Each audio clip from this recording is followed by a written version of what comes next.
Hey, thanks for joining us on our AI video series where we're looking at a bit of a reality check and how a lot of people are looking at AI as if it might be this magic wand.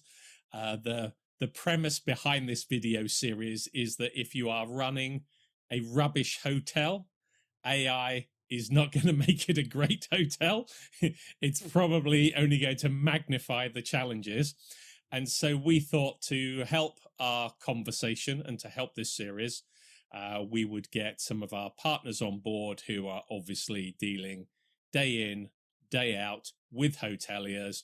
And we know from previous conversations we've had with you, data, AI, it's like where you are, it's where you exist. So you should it should be very interesting to hear your perceptions. But before we get into that, as I say, welcome and thank you for joining us. How are things for you at the moment? Thank you, Trevor. First of all, thank you for the invitation. Yeah, in general, everything is fine. Everything is good. We are in exceptional times, no? Well,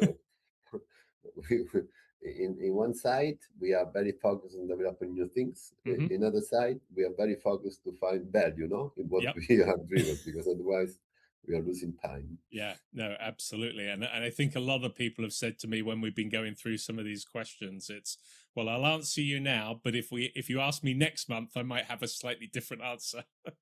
It's just moving so fast. But what we'll do, let's dive straight into it. So AI is a tool in essence to be utilized, but it requires certain elements to be in place, if I can put it that way.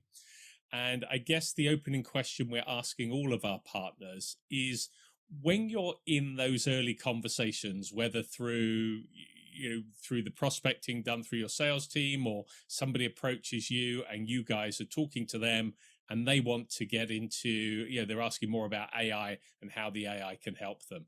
How do you assess whether a hotel's current commercial operation is actually even ready to take that step? I mean, we've spoken before how people don't even do revenue management. So the thought of going from no revenue management to AI would be, so how do you assess whether a hotel is actually ready or not? The idea of the AI now is like an accelerator, no? Mm-hmm.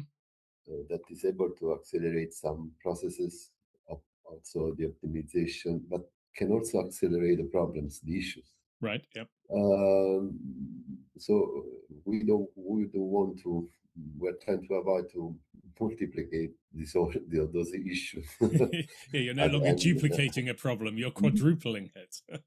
Yeah, yeah. We are starting from what we have now, Mm-hmm. and what we are sure that we can add value Mm-hmm. to the process of revenue management. Mm-hmm. Because we can split this into parts. One is the strategy and the tactics. They're already established, because this part, I think, is something that we are a good point, not in general, speaking in general as RMS systems. Mm-hmm. So if we add the AI, what we already know, we are adding value. Yep. At this point. Yep.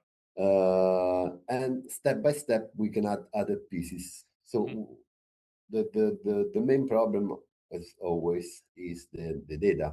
Yep. So the input data. But we can also use the AI to optimize this part, to because it's a communication problem. Okay. So if we are able to communicate to the hotel that this output is not valuable enough, because we are experiencing some problems at the data entry point. Yep.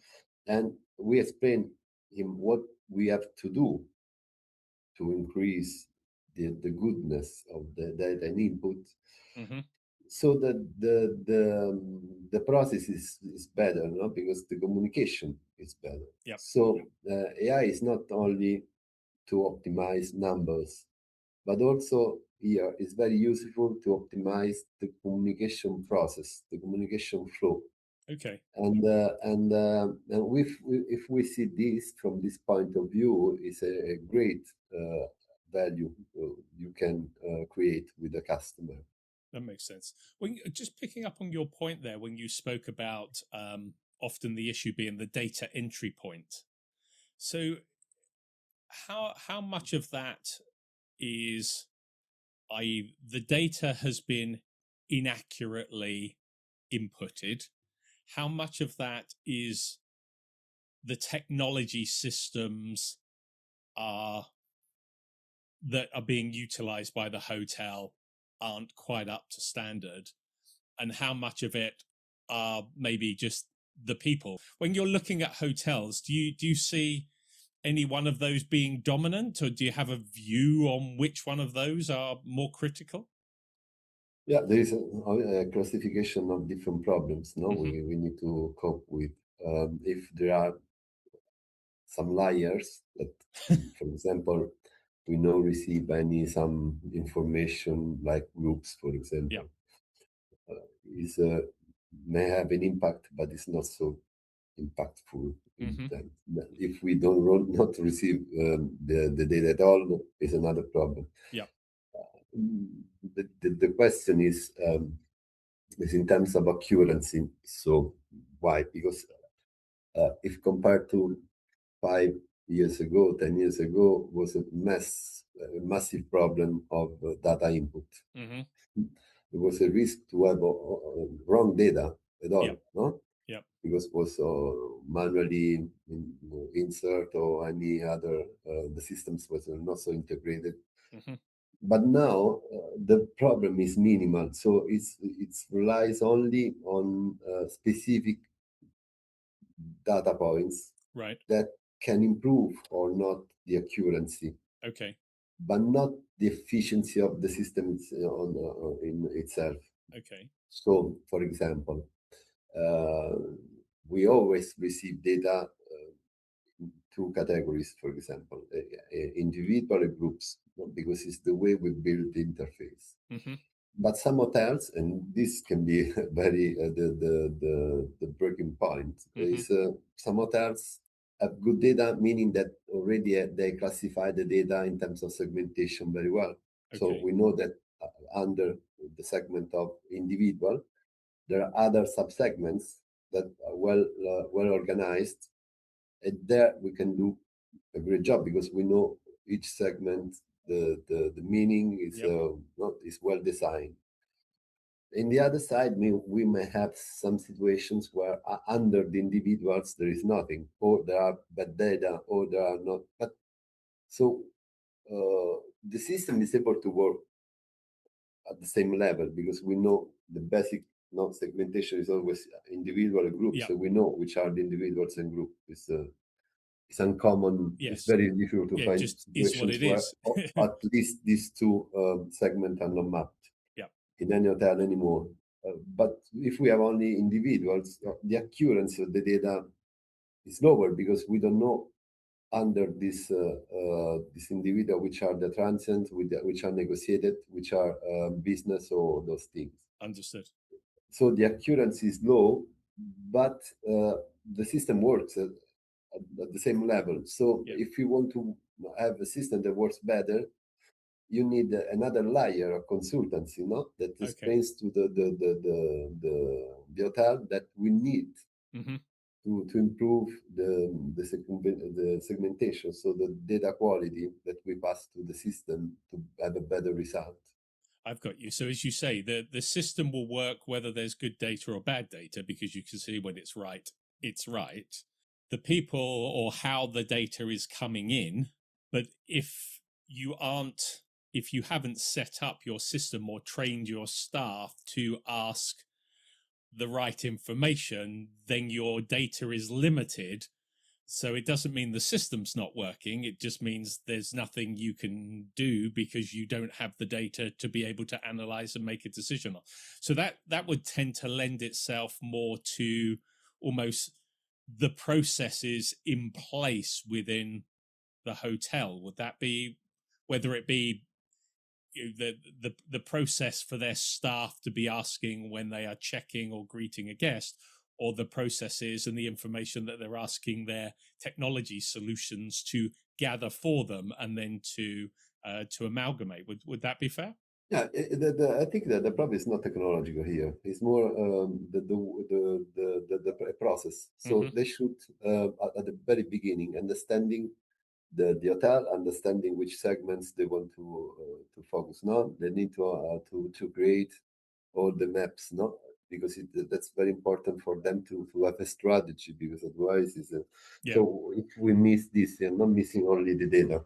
Hmm. Also, we are missing the process. So Yep. the way we analyze the data tell us at which stage the hotel is at this moment. Hmm.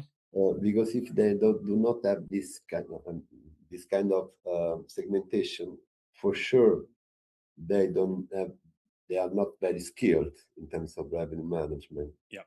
And this is connected to the fact also that they don't know what do they expect from an RMS. So because they actually missing targets, they don't know the Okay. which are the goals Yeah. Yeah. Yeah. because they have no processes, Yep. and the goal becomes to be a general goal. So I want to optimize. I've got you. Yeah. So it's so broad and vague Mm, that it doesn't really add mm, significant value. exactly. And so I mean you must deal just thinking of kind of following that on to the second question that we're asking is you and your team must see a multitude of different types of hotels, hotel groups, whether they're independent, small or large groups. We've touched on processes. Are there any other factors that you would say, okay, this is how we can see a good hotel? And I don't like to use a phrase, but we will for the purpose.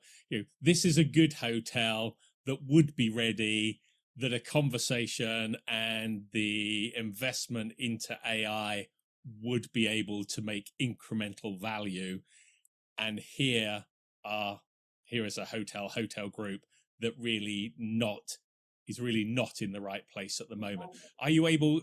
Are there any sort of key factors that stand out to you between a good and a not so good?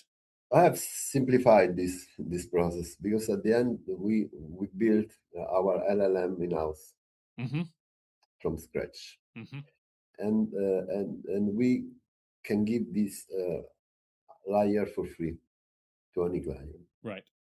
And for me, a problematic hotel is something good Okay. because it's an outlier. Uh-huh. Yep.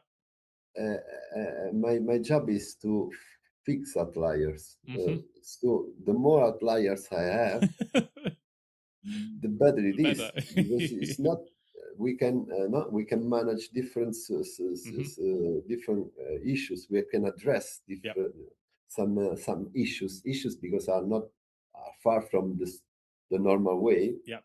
but but they add value sometimes Mm-hmm. to to the algo in general. Yep. So what we try to do is no is a we ask a question, not what we can do. Mm-hmm. So okay, this is an outlier, but what can do to optimize this situation? Yep. We do something or not? Because Mm-hmm. That's sometimes the you can first do question. Yeah. anything. That's there's nothing to do. Yeah. And and if yes, how can we not create a process kind of can be like a new box where we put similar hotels inside and we analyze those hotels in the same way, Yep. changing the way we are doing more or adding a new layer to the way we are doing more. Yep. So it's not always a problem. And in some and as you say, for you it's a good opportunity, isn't it? Because not only I mean not only when they are ready will the solution then add value and AI incrementally add more value, you are adding more value right at the outset from getting them to that ready position. It's the way I built the system. It's not like a general system that works in one way, Yeah. but it's the sum of many exceptions. Mm-hmm. So it's we're building the opposite side. Yeah, I was For going to not say it create seems to come at it from the yeah, from it's like 180 degrees in the opposite direction. Yeah, exactly. So summing all the exceptions. Hmm. Why? Because the industry like this. So in the industry, there is no one way to do things. No, Yeah, it's very fragmented. yeah, So yeah, yeah. what we have is a enormous amount of exceptions due to the other category, due to the way to they perceive revenue management, due to the data is able. But there is no only one way to optimize. There is the best way to optimize, but there is not one way. To get to that point. Uh, and if you no, because sometimes you find some hotels, but they do something that for you is not optimal. Hmm. They're doing good work, even if they do something which is far away from the standards. Yeah. So for me, that kind of hotels are exceptions, Hmm. but good exceptions. Yeah. So what we try to do is sum all those exceptions and and find the optimizations of the exceptions. I mean, I'm no expert in this area and around algorithms and all that kind of thing. I mean, that's very much your space. But how do the outliers impact on the algorithms? The outliers usually are the most valuable parameters you may find when you build an algorithm. Right. Because if you find a path, no, that can unify those points Hmm. of outliers, you it's a great things because there is another piece of value that your model were not understanding before, Yep. and now is able to understand. Understand. Uh, it's a different way to look at the problem. Also, I love Yeah. also people that are outliers. I think that I'm an Absolutely. outlier. For example, I perceive myself as an outlier because I'm outside Sure. on many standard way to do things, which is sometimes is good or not. But you you, you see the world from another view, no, from Abs- another point of view, which Absolutely. can That's make more healthy. value to the Yeah. things. Yeah. Sometimes, obviously, it's a noise because the trade-off between value and noise is a Hmm. high, very Yes. high when you speak about outliers. Yeah. No, Because that an makes sense. outlier can be only a noise, but can be also a valuable point to follow. Well, if you can cut through the noise and hear what they're actually saying, then there may be some value in that. Yes, from what I've seen now, because we activated a beta version of Zenit, which is this LLM that we have created, trained in those last 3 years, and it seems that mm, so the way I've trained the system is quite different because it's continuously questioning itself. Okay. So the fact is, sometimes you don't know if it's right to increase or decrease prices. Nobody knows Hmm. because it's not. It's a soft science It's a revenue management. No? calculated It's guess, not a isn't hard science, as we it? said last time. You Yeah. cannot replicate the experiment Yeah. many times. Just Hmm. one. You have one choice: Yeah. increase or decrease, and then you see the effect Yeah. after some days. When you sometimes there is not any statistical evidence that increasing the price will bring you better results Hmm. than take the price, hold the price, or decrease the price. Hmm. So the system is able to question itself, meaning that I don't know, but we can try. So what I can do for you is make a try Hmm. and understand if now, given the parameters that actually we're analyzing, if we increase the price, we have some good effect. Yeah. And they monitor together, no, the revenue manager and the system together, they monitor, and because the system is able to monitor multiple Yeah. dates for the same hotel 100,000 times better than anyone. Yeah. And at the end of the story, we have a recap, no, say, okay, after 3 days we can say that you had a good choice. Hmm.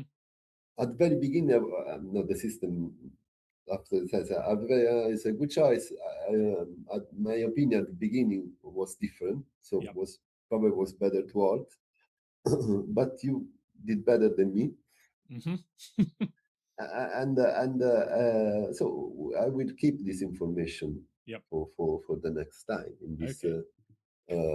to no, but we have tested at the end of the story. So and it's a good approach because it's the only way to when there are critical situations to say, okay, you want to decrease, let's decrease as you want, but we can test it and see what happens if your strategy. So it's not. Do hoteliers get it? You know, I mean, is it, They well, get you, fun on this. Yeah, yeah. They. It's important for them, but also for us, mm-hmm. um, because it's not. It's more. It's the way a neural network should work. It's not fixed parameters. If else, if else, if else. It's a concept, no? It's Yep. okay. In this situation, given all those things, the probability to have a success, no, Yep. is this because in the past we know that worked. And I guess my final question, and the thread through this is all has always been, if you're running a bad hotel, AI isn't going to make it a great hotel. So how many people here maybe are under the illusion that they could just take an AI solution and plug it in without realizing that there are some fundamentals that they need to get in place first? Hmm. This is a tough question. I think when we talk about individual hotels, there is a huge percentage of hotels that actually are not performing well because they're missing something in terms of processes. Mm-hmm. Within those hotels, there are some which are more open to be better, Yep. to improve Yep. some stuff. And those hotels are very valuable for us. Mm-hmm. On the other side, there's others that where there are some processes in place, but for them it's good. So there is no any further optimization on the side they work. So Got you. for them it's good what they do. Yep. And if they have no the need or try no or Yep. increase or improve the situation where they are, and so there is nothing to do. Yeah. Yeah. It's like probably Uh, the effort that would be needed just to make a small marginal gain is probably not worth the effort. And the other side, there are also many hotels where they are very far no, from understanding the business itself. So they Mm-hmm. can do many things, many things are very at the zero level, Yep. where they know that there is something to do, but they Mm-hmm. have not any process in place. So they have no goals. Yep. And they are the general goals that Sure. we spoke before. Yeah. And here, I think there is a lot to do. Mm-hmm.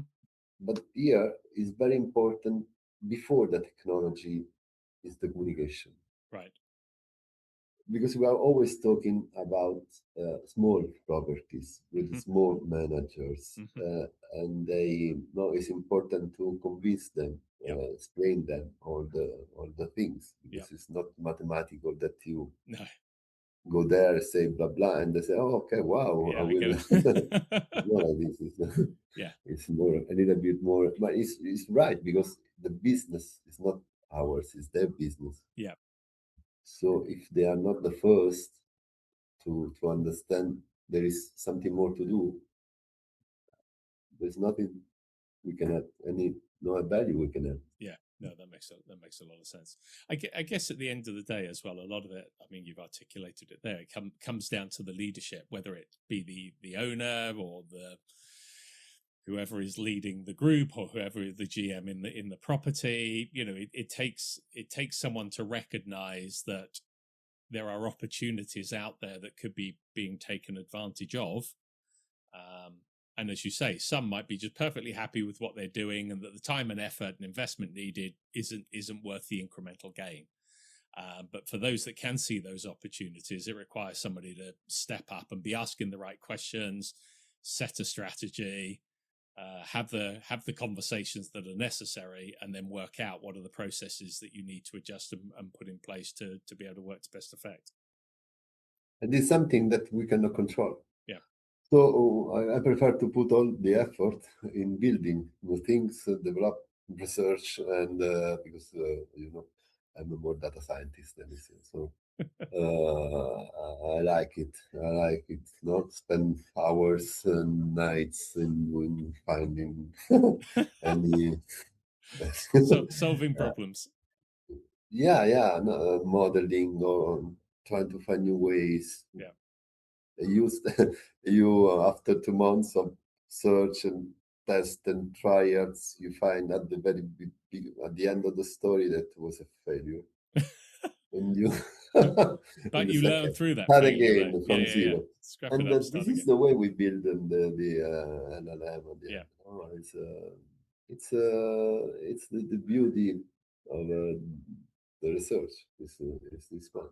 Well, that's how things evolve, though, isn't it? Mhm. So I think that's a perfect time to leave the conversation. You provide some very useful insights. Always a pleasure when we talk with you to hear your thoughts. As you say, as a data scientist, you've been seeing this evolution of what we're going through over the years. So it's always wonderful to hear what you have to say. So thank you so much for your time. It's a pleasure. Thank you very much, Trevor. Thank you. Always a pleasure. Take care.